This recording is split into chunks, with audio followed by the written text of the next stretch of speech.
Hola queridos amigos, en una ocasión escuchaba a una persona que se quejaba que alguien sin escrúpulos había herido físicamente a un ser querido suyo, alguien pequeño que era inocente, y decía que esta persona no había tenido el más mínimo escrúpulo para hacerse daño y que todavía se justificaba de haberlo hecho.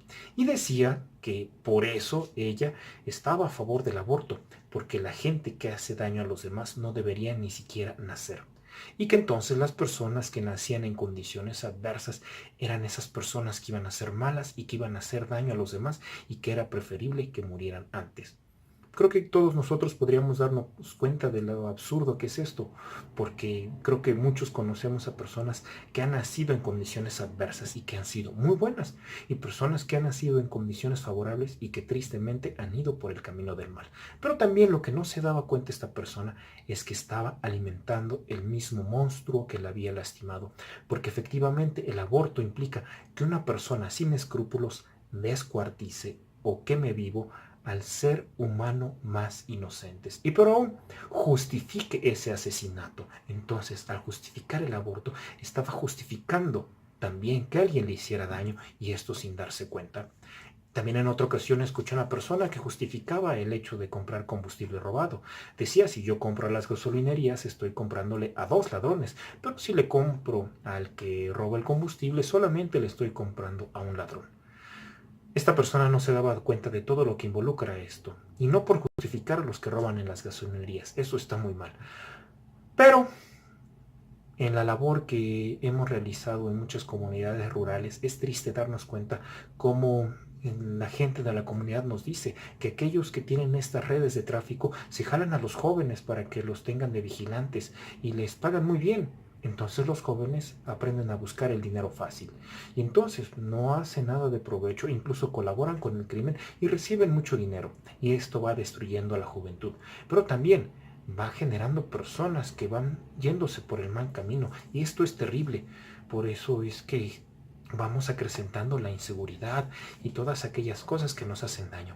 Esta persona que justificaba comprar lo robado, de alguna forma también estaba alimentando un monstruo que en algún momento dado podía hacerle daño, porque estaba generando la destrucción de la juventud y en algún momento dado se podría ver afectada por esto. Pero no nos vayamos a cuestiones tan extremas.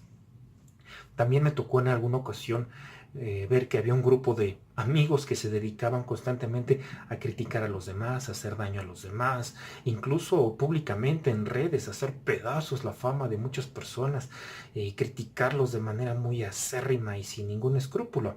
El problema fue cuando una de estas personas fue criticada y juzgada por alguien de este grupo, se sintió traicionada. Dijo, ¿cómo mis amigos me hacen esto?